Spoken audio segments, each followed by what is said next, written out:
नमस्कार, मैं हूं ललित खजूरिया। जंतर मंतर पर जो आवाज थी छात्रों की, वो अब हॉस्पिटल के बेड पर है। जो आवाज उन तमाम छात्रों की एक उम्मीद बनी थी कि हां, पेपर लीक जिसके नेतृत्व में हुआ, यानी कि जो पेपर लीक हुआ और शिक्षा मंत्री जो है उनकी जवाबदेही तय की जाए, वैसा तो नहीं हुआ। लेकिन वो आवाज जो है वो आज कमजोर हो गई। जंतर मंतर से उन्हें शिफ्ट कर दिया गया सफदरजंग हॉस्पिटल में। जी हां, सोनम वांगचुक की बात कर रहे हैं, जो समाज सेवी भी हैं और काकरोच जनता पार्टी के द्वारा जो पेपर लीक के खिलाफ आंदोलन छेड़ा गया था उसे ये लीड कर रहे थे और बाकायदा डिमांड कर रहे थे कि जितनी भी गड़बड़ियां हुई हैं उसे सुधारा जाए, जवाबदेही तय की जाए।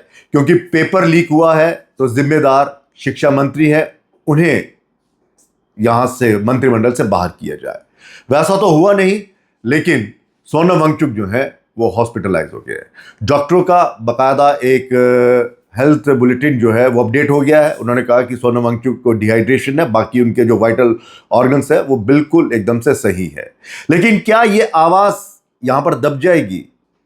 क्योंकि इस मंच पर, जंतर मंतर पर जो आंदोलन हो रहा है, उस मंच पर अभी भी स्टूडेंट्स जो हैं वो बैठे हुए हैं। अभिजीत दीपके का कहना है कि मैं वहां पे फ्रेश होने गया था, इसी दौरान जो पुलिस थी वो वॉलंटियर बनकर आई और आते ही उन्होंने मंच पर सोनम वांगचुक को घेर लिया और उन्हें वहां से उठाकर, जबरदस्ती उठाकर वो ले गए। अब कहां ले गए ये पता नहीं, ये उनका बयान था। लेकिन फिर पता चला कि पुलिस आई थी। क्यों? क्योंकि दिल्ली हाई कोर्ट ने बकायदा ये आदेश दिए थे केंद्र सरकार को और दिल्ली सरकार को कि हर एक का जीवन अनमोल है, सोनम वांगचुक की सेहत का ध्यान रखा जाए और उनकी डॉक्टरों की निगरानी में उनका इलाज हो। और जब 21 दिन हो गए तो कहीं ना कहीं ऐसा लग रहा था कि शायद वो जो है नहीं हटेंगे या जिद पर वो, अपनी जिद पर वो इस आंदोलन को आगे ले जाएंगे। लेकिन उनकी सेहत को ध्यान में रखते हुए उन्हें शिफ्ट कर दिया गया। इस आंदोलन को किसी भी नजरिए से देखें, हर एक के अपने अपने विचार है। कुछ कह रहे हैं कि इस आंदोलन को हाईजैक कर लिया है विपक्ष ने और सत्ता में बदलाव लाने के लिए, केंद्र सरकार को बदलने के लिए सब कुछ हो रहा है। और कुछ लोगों का यह कहना है कि इस आंदोलन में वो लोग मंच पर आए जिन्होंने देश के खिलाफ बोला, हिंदू धर्म के खिलाफ बोला और उन्हें यह मंच दिया गया। और कुछ का यह कहना था कि यह सब बकवासबाजी है, ड्रामेबाजी है, छात्रों के आंदोलन को कहीं ना कहीं डाइवर्ट करने की कोशिश है। फिलहाल ये अलग एक वो है, नजरिया है हर एक का, क्योंकि जब आंदोलन होते हैं तो इस तरह के सवाल उठते हैं। लेकिन क्या सोनम वांगचुक की सेहत को ध्यान में रखते हुए उन्हें वहां पे सफदरजंग हॉस्पिटल में भर्ती करवाया गया है, या फिर इसके पीछे एक ऐसी रणनीति है? दरअसल 20 तारीख को हो रहा है वहां संसद का मानसून सत्र, और संसद के मानसून सत्र में ही पहले दिन में ही कहा गया है कि जो सीजेपी पार्टी है वो चलिए संसद की ओर, यानी कि संसद का रुख करेंगे, पार्लियामेंट का रुख करेंगे।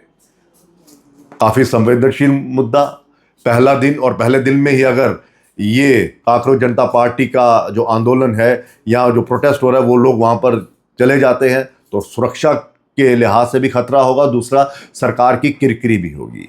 उसी को ध्यान में रखते हुए ये आंदोलन जो है उसको या तो कुचलने के लिए या फिर उस सहानुभूति को खत्म करने के लिए ये स्टेप लिया गया है। दूसरा, दिल्ली पुलिस के लिए बहुत बड़ी चुनौती थी कि कैसे एक सीपी के अंडर, यानी जो पुलिस कमिश्नर थे, वो कैसे उनके अंडर, जो सतीश गोलचा, उनके अंडर ये सब कुछ हो गया, उनको पता ही नहीं चला। जंतर मंतर पर लोग बैठ गए, इतने दिनों से ये आंदोलन चल रहा है और पुलिस जो है वो तमाशा देख रही है। और इसी बीच दिल्ली पुलिस कमिश्नर का तबादला कर दिया जाता है। अनुराग कुमार जो आईबी के डायरेक्टर है उनको यहां पे लाया गया। पुलिस का भी ये जो बदलाव है वो भी बता रहा है कि पुलिस कहीं ना कहीं नाकाम रही इस आंदोलन को रोकने में, और वहां उनको बैठने में भी उनका कह सकते हैं कि सहयोग रहा होगा, क्योंकि अगर पुलिस उन्हें बैठने ना देती तो शायद आज ये आंदोलन इतना बड़ा रूप ना लेता। उसको भी ध्यान में रखते हुए ये सब कुछ किया गया होगा। और क्या एनडीए सरकार इस आंदोलन के आगे झुकेगी, ये बहुत बड़ा सवाल। हमने कल भी कहा था कि जंतर मंतर पर अब ऐसे ऐसे मंत्र की जरूरत पड़ रही है, या तो ये आंदोलन इतना सफल हो जाए कि सरकार झुक जाए, या फिर सरकार के पास ऐसा कोई मंत्र या शस्त्र आ जाए कि वो इस आंदोलन को ही खत्म कर दे। वो मंत्र उन्होंने फूंक दिया। क्यों? क्योंकि सोनम वांगचुक की सेहत का हवाला देते हुए उन्हें वहां से उठाकर सफदरजंग हॉस्पिटल में शिफ्ट कर दिया। हालांकि उनकी पत्नी का कहना था कि जब तक मैं ना हो तब तक इनका कोई इलाज ना किया जाए, किसी तरह की कोई दवाई या फिर खाना मत दिया जाए, क्योंकि ये पिछले 20-21 दिनों से ये अनशन पर हैं और डॉक्टर की निगरानी में इनका वहाँ पे चल रहा था, सेहत का ध्यान रखें। तो वो डॉक्टर आएंगे तो वो बताएंगे। खैर, डॉक्टरों ने बता दिया कि उनकी सेहत बिल्कुल ठीक है। इस आंदोलन के जो मायने हैं वो तो भविष्य बताएगा क्या है, लेकिन क्या सरकार वाकई में उस आवाज को कमजोर कर रही है?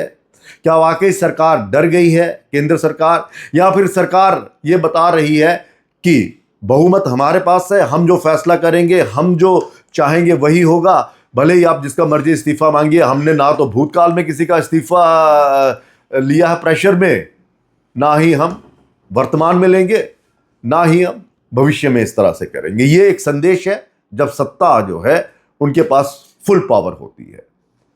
तो विपक्ष भी यहां पर बिखरा बिखरा नजर आया।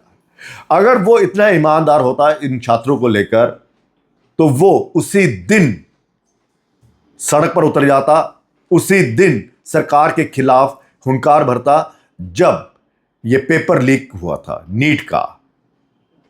लेकिन तब किसी ने माना नहीं और मीडिया के सामने आकर, कैमरे के सामने आकर यहां वहां बयान देकर ये अपना पिंड छुड़ाते रहे।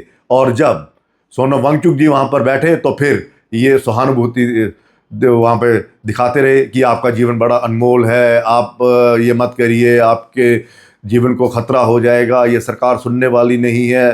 तो सरकार अगर सुनने वाली नहीं है तो फिर किस तरह की आप कह रहे हैं कि सरकार को आपने झुकाना है? फिर क्यों कह रहे हैं कि ये सरकार तानाशाह है? फिर क्यों कह रहे हैं आप कि सरकार की गलत नीतियों के खिलाफ हम बोल रहे हैं, जब आपको मालूम है ये झुकना नहीं है?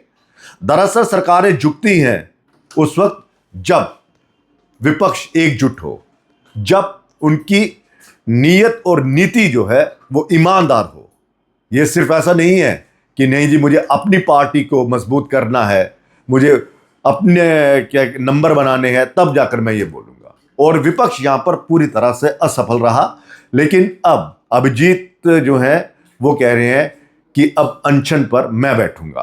पहले भी ये सवाल उठते रहे हैं कि एक 60 साल वाले व्यक्ति को आप अनिश्चित काल के लिए भूख हड़ताल पर बिठा रहे हैं, उसकी सेहत जो है खराब होगी, उसके जीवन को आप खतरे में डाल रहे हैं। तब कुछ वीडियोस भी वायरल हुए थे कि सोनम साहब अनशन पर बैठे हैं और ये काकरोच जनता पार्टी के बंदे जो हैं वो ठूस ठूस कर खा रहे हैं। और उन्होंने बाकायदा शिकायत भी की थी कि मैं अनशन पर बैठा हूं और आप खाने पर जोर दे रहे हैं। लेकिन अब अभिजीत कह रहे हैं कि मैं इसे लीड करूंगा, मैं इसे क्या कहते हैं हड़ताल पर बैठूंगा। और अब देखना यह है कि 20 तारीख को क्या ये पार्लियामेंट का घेराव करेंगे, क्योंकि उसी 20 तारीख को जम्मू से भी एक आंदोलन जो है वो छेड़ा जाएगा और एनसी जो है वो स्टेट हुड की मांग को लेकर वो भी जंतर मंतर जा रही है। तो क्या ये दोनों का मिलन जो है वो केंद्र सरकार के लिए खतरा है, इसीलिए सब कुछ किया जा रहा है? क्या सरकार वेट एंड वॉच वाली पॉलिसी अपनाएगी या फिर सख्ती अपनाएगी? अन्ना आंदोलन जो है वो आपने देखा होगा कि जब वो आंदोलन बहुत आगे चला गया था, बातचीत के लिए बाकायदा दरवाजे खोले गए, सरकार के नुमाइंदे आए, मंत्री आए, उन्होंने बाकायदा बातचीत की। लेकिन यहाँ पर इस तरह का कोई एपिसोड नज़र नहीं आ रहा है, क्योंकि हमने बताया है कि कृषि कानून के खिलाफ जब आंदोलन हुआ था तो वो एक कानून था जो सरकार ने वापस लिया, बातचीत नहीं की थी किसी से भी, सीधा वापस ले लिया था। क्योंकि सरकार का इतिहास रहा है इस एनडीए सरकार का, ये जो 2014 से लेकर अब तक, कि ये कभी झुकी नहीं है। तो क्या इनके आंदोलन में वो धार है कि वो सरकार को झुका देंगे, या फिर सरकार भी एक मौका ढूंढ रही थी कि हाँ जी सोनम साहब की सेहत थोड़ी सी गिरे तो हम फटाफट इस आंदोलन पर हावी हो जाए। फिलहाल वैसा ही हो रहा है, लेकिन देखना यह है कि ये आंदोलन कंटिन्यू रहता है या नहीं, या फिर सरकार वाकई छात्रों के बारे में सोचेगी। क्यों? क्योंकि नीट का एग्ज़ाम तो हो गया दोबारा से और रिजल्ट भी आ गया है, बच्चों ने पास कर लिया है, तो उसका कोई मायने नहीं है। लेकिन भविष्य में इस तरह से ना हो, ये आंदोलन उसके लिए वहाँ पे किया जा रहा है। और सबसे बड़ा सवाल राहुल गांधी का है, वो कहाँ गए? वो नहीं दिख रहे हैं। फिलहाल इजाज़त दीजिए, नमस्कार। लेकिन आपको ये बता दें कि सोनम वांगचुक जी की सेहत एकदम से दुरुस्त है, वो बिल्कुल ठीक है, हॉस्पिटल में उनका इलाज चल रहा है। और अब अभिजीत जो है वो इस आंदोलन को लीड करेंगे, भूख हड़ताल पर बैठेंगे।